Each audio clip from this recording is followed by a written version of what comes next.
News now के साथ और मैं हूं अर्षा वासुदेव। सवाल आज का प्रोग्राम में आपका स्वागत है। आज एक बार फिर हम एक सवाल लेके जनता के समक्ष और ख़ास तौर पर हमारे युवाओं के समक्ष हम रखेंगे। और सवाल आज का है कि ये जो न्यू एजुकेशन पॉलिसी 2022 जो लाई गई है ये कितनी फ़ायदेमंद होने वाली है और युवाओं को क्या लगता है कि इसका किस तरह से फ़ायदा मिलने वाला है। तो चलते हैं युवाओं के बीच और उनसे जानते हैं उनकी प्रतिक्रिया। जी, आपका क्या नाम है? सतीश सिंह। सतीश जी, ये जो न्यू एजुकेशन पॉलिसी लाई गई, आप भी एक स्टूडेंट रहे होंगे। Yes ma'am. अभी आप क्या कर रहे हैं? मैं ग्रेजुएशन कर रहा हूँ। ग्रेजुएशन कर रहे हैं। तो न्यू एजुकेशन पॉलिसी आई हुई है जिससे काफ़ी ज़्यादा बदलाव देखने को मिलेगा स्टडीज़ में और काफ़ी बेनिफिट भी रहेगा। आपको क्या लगता है कि ये पॉलिसी जो आई है इससे काफ़ी बदलाव देखने को मिलेगा या नहीं मिलेगा? आपकी क्या राय है? इसमें मिलेगा क्योंकि इसमें बंदा रट्टा नहीं लगाएगा और जो भी अपनी स्किल्स और थोड़ी ये अंडरस्टैंडिंग में जो भी कंसेप्चुअल कुछ पड़ेगा वही होगा। आपको क्या लगता है कि इन सब चीज़ों के बाद जो है जॉब्स की जो अपॉर्चुनिटी है वो ज़्यादा बढ़ेगी? हाँ, जो भी स्टूडेंट होगा, जो अपना अकेडमी पढ़ेगा उसमें जो प्रैक्टिकली भी करेगा उसमें वही मिलेगा जो उसको उसी जो प्रैक्टिकल में सीखेगा वो आगे जाके उसको अप्लाई करेगा, इम्प्लीमेंट करेगा। आपने जैसे बात की प्रैक्टिकल की, अब मैं इसी पे आने वाली थी कि न्यू एजुकेशन पॉलिसी में ये एक चेंज आया है क्योंकि पहले ज़्यादातर जो था थ्योरी पे बात की जाती थी और छोटे बच्चे को सिर्फ जो था रटाया जाता था। अब जो है मेन कंसेप्ट रखा गया है कि छोटे बच्चों को भी प्रैक्टिकली तौर पर चीज़ें सिखाई जाएंगी। आपको क्या लगता है कि कितना अनिवार्य है? क्योंकि छोटा बच्चे को पढ़ाना सिखाना और वही बच्चा बड़े होकर भविष्य बनता है। तो आपको क्या लगता है इस पर? ये कि जो पढ़ना है बच्चों ने उसको थोड़ा सा अच्छे से पढ़े और अंडरस्टैंडिंग करे। जो चीज़ आप आगे भी जो भी सराउंडिंग है वही चीज़ है जो उसको समझने में साइंटिफिक थोड़ा पढ़ना चाहिए और प्रैक्टिकली करना। आप खुद एक स्टूडेंट हैं, आप किस तरह से लेके चल रहे हैं? क्योंकि आगे जम्मू कश्मीर के साथ जो बाकी राज्यों की अगर बात करें तो कंपटीशन बहुत ज़्यादा बढ़ गया है। तो इस कंपटीशन के साथ डील करने के लिए क्या चीज़ें इंपॉर्टेंट है आपके लिए? कंपटीशन डेली प्रैक्टिस करनी चाहिए, कंसेप्चुअल पढ़ो और यही है। आपका क्या नाम? जतिन शर्मा।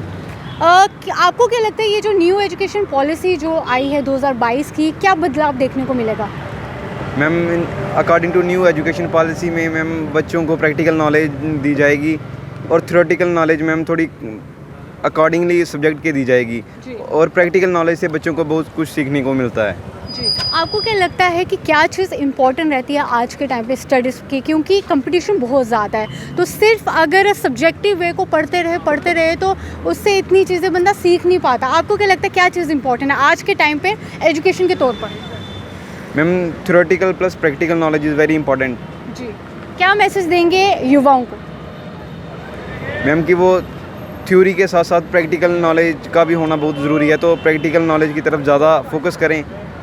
जी, आपका क्या नाम है? मेरा नाम सुधांशु वाली मैम। न्यू एजुकेशन पॉलिसी 2022 आ गई है, आपको क्या लगता है क्या फ़ायदा होने वाला है इसका? मैम, इसका तो बेसिकली अभी बहुत ज़्यादा फ़ायदा होने वाला है क्योंकि पहले की एजुकेशन का सिस्टम था अभी काफ़ी चेंज आएगा उसमें। क्योंकि अभी जो इस टाइम एजुकेशन थी हमें, जब हम 10th में थे उस टाइम ज़्यादा बुक्स वगैरह थी, हम पढ़ने जाते थे तब ज़्यादा बुक्स और हैवी बोझ रहता था। क्योंकि जो अभी जो न्यू एजुकेशन सिस्टम आया हुआ है वो बेसिकली ज़्यादा प्रैक्टिकल के ऊपर ज़्यादा उसको फोकस किया जा रहा है। तो मतलब एज़ कम्पेयर टू पहले की एजुकेशन एज़ कम्पेयर टू जो अभी एजुकेशन चल रही है उसमें ज़्यादा चेंज मैम मैं सोचता हूँ कि ये अच्छी एजुकेशन है। अभी ये पॉलिसी चेंज होनी चाहिए मैम।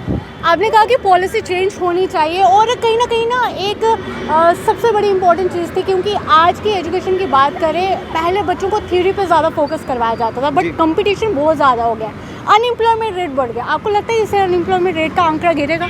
मैम, वो तो बेसिकली गिरेगा मैम, क्योंकि जब हमारा एज़ कम्पेयर टू अभी दिल्ली के जो बच्चे हैं वो मैम वेल डेवलप्ड है। क्योंकि हमारा अभी जम्मू कश्मीर में इतना वो जो जॉब वगैरह की इतनी अपॉर्चुनिटीज़ नहीं है और हमारा जो यूथ है वो अभी सारा अनएम्प्लॉयमेंट इतनी ज़्यादा है जम्मू कश्मीर में, बहुत ज़्यादा अनएम्प्लॉयमेंट यूथ है। और क्योंकि हमारा एजुकेशन सिस्टम भी बड़ा अभी बड़ा ज़्यादा गिर चुका हुआ है। अभी आप कुछ मुद्दे हैं मैम, JKSSB के लगा लो, कितने बच्चे मैम रो रहे हैं अभी इस टाइम रोडों में रो रहे हैं। वो FAA की लिस्ट जो आई हुई थी उससे बहुत ज़्यादा बच्चे रो रहे हैं मैम। हमारा जो यूथ है वो बिल्कुल मैम अभी अपने पास से बिल्कुल भटक चुका है मैम। अभी गवर्नमेंट को कोई ऐसी जो जैसी अभी एजुकेशन पॉलिसी वो ला रही है तो आशा करता हूँ कि ये सब सही हो जाएगा। आपने कहा कि अनएम्प्लॉयमेंट रेट का जो आंकड़ा है वो कहीं ना कहीं बढ़ गया है, और रीज़न यही भी है कि हमारे जम्मू में एजुकेशन पॉलिसी पहले अलग हुआ करती थी और बाहर की अलग हुआ करती थी। बदलाव तो देखने को मिला है, आपको लगता है ये सरकार का अहम कदम है और ये सक्सेस भी होगा?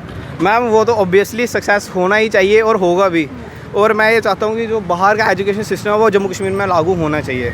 जो वहीं पे एक और चीज़ मैं आपसे पूछूंगी कि ये तो है कि बदलाव आएगा, और कहीं ना कहीं आजकल का जो युवा है वो इन सब चीज़ों के कारण, क्योंकि अनएम्प्लॉयमेंट का आंकड़ा बढ़ता है, जो बच्चा है डिप्रेशन में जाता है और वो नशे का उसमें पड़ जाता है। आपको लगता है कि एक मात भी है और कहीं ना कहीं रोज़गार मेले का आयोजन किया जाता है और इस तरह की चीज़ें लाई जाती है, आपको क्या लगता है इन सब? मैम जो मतलब रोज़गार मेला जो यहाँ पे लगाया गया हुआ है मैम, बहुत अच्छा है मैम, क्योंकि हमारे जो यूथ है उसको अपॉर्चुनिटी मिल रही है कि अपने आप को एक्सप्रेस करने के लिए। तो ये मैं चाहता हूँ कि ऐसे यहाँ पे रोज़गार मेले लगते जाएँ तो हमारा यूथ जो है उसको जो इंडिया के लेवल के बच्चे हैं, नेशनल लेवल के, उनके साथ कम्पीट करने का मौका मिलेगा। तो मैं ये चाहता हूँ कि thank you so much job fair मेला जो भी देशभक्त यूनिवर्सिटीज़ वालों ने जो दिया हुआ है, इन्होंने मौका दिया हुआ है, तो thank you so much ma'am. युवाओं को क्या मैसेज देना चाहेंगे आप? मैम युवाओं को यही मैसेज देना चाहूँगा कि पढ़ाई के साथ साथ प्रैक्टिकली फोकस भी रखें, और जिससे हमें प्रैक्टिकली नॉलेज हो, जो हम काम कर रहे हैं उसको प्रैक्टिकली हम करके दिखाएं, और इससे बहुत ज़्यादा बेनिफिट रहेगा स्टूडेंट्स के लिए। बहुत बहुत शुक्रिया। Okay, thank you so much. जी, आपका क्या नाम है? मेरा नाम विवेक है। ये जो न्यू एजुकेशन पॉलिसी 2022 जो है लागू की गई है, आपको क्या लगता है कि इसका कितना बेनिफिशियल होने वाला है आने वाले टाइम में? मेरे को लगता है जो ये न्यू एजुकेशन पॉलिसी आई है इसका बहुत ही बेनिफिट होने वाला है। जो आने वाली फ्यूचर जनरेशन है, जो यंगर जनरेशन अभी स्टडी कर रही है, उनको फ्यूचर में काफ़ी बेनिफिट होगा। कहीं ना कहीं अनएम्प्लॉयमेंट रेट उसका आंकड़ा बढ़ता जा रहा है, आपको लगता है इससे वो आंकड़ा नीचे आएगा? मेरे को लगता है आना तो चाहिए, इसका बेनिफिट तो होना चाहिए कि बच्चों को पता चल रहा है कि उनका इंडस्ट्री में क्या डिमांड चल रही है इस समय। जो भी टेक्निकल क्वालिफाइड बच्चे हैं उनको पता चल रहा है। न्यू एजुकेशन पॉलिसी में मेन चीज़ पे फोकस किया गया वो है कि बच्चों का जो बैग रहता था वो काफ़ी बाहरी रहता था, अब उनका जो है बोझ कम कर दिया गया है, और साफ तौर पर कहा गया है कि अब कंसेप्चुअल चीज़ों पर फोकस किया जाएगा। आपको लगता है ये सही है? यस मैम, ये तो बिल्कुल सही है। एक्चुअली प्रैक्टिकल नॉलेज ही जो है हमें फ्यूचर में अपनी देश की डेवलपमेंट के लिए चाहिए। जी, आपका क्या नाम है? संक्षिप्त। ये न्यू एजुकेशन पॉलिसी 2022 आई है, जिसके तहत अब काफ़ी ज़्यादा बदलाव देखने को मिलेगा एजुकेशन में, क्योंकि पहले की बात करें, पहले थ्योरी पे ज़्यादा फोकस किया जाता था, प्रैक्टिकल चीज़ों पे फोकस नहीं रहता था। आपको क्या लगता है कि ये बेनिफिशियल होने वाला है?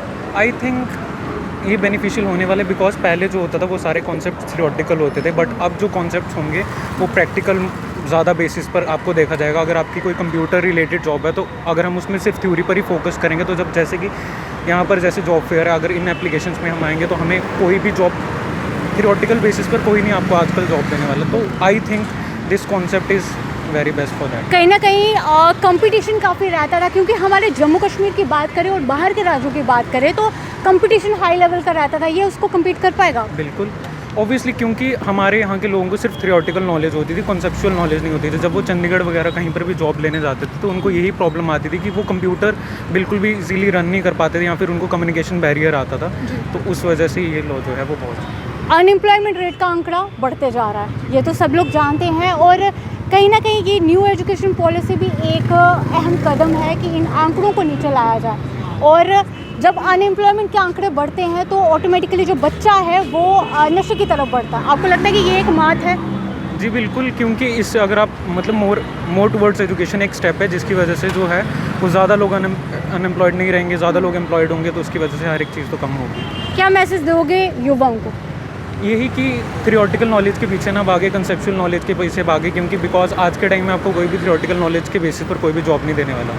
So best of luck for that. या आपने देखा कि हम यहाँ पे स्टूडेंट्स के बीच आए थे और उनके समक्ष हमने एक सवाल रखा था न्यू एजुकेशन पॉलिसी को लेकर, और उन्होंने अपनी राय भी बताई। उनका यही कहना था कि ये पॉलिसी बहुत ही बेहतरीन है और काफ़ी सक्सेसफुल भी होने वाली है, क्योंकि आज की बात करें तो आज कंपटीशन काफ़ी ज़्यादा, जॉब्स के लिए बच्चे भाग रहे हैं, और पहले की जो पढ़ाई रहती थी वो थ्योरी बेस्ड रहती थी, और अब जो पढ़ाई होगी वो प्रैक्टिकल और कंसेप्चुअल बेसिस पे होगी। तो लोगों को तो ये पॉलिसी काफ़ी पसंद आ रही है, स्टूडेंट्स को ये पॉलिसी पसंद आ रही है। आपका क्या कहना है? आप अपनी राय हमारे साथ कमेंट बॉक्स पर साझा कर सकते हैं। अभी के लिए इतना ही। वीडियो जर्नलिस्ट साहिल शर्मा के साथ Arsha Vasudev, the News Now, Jammu.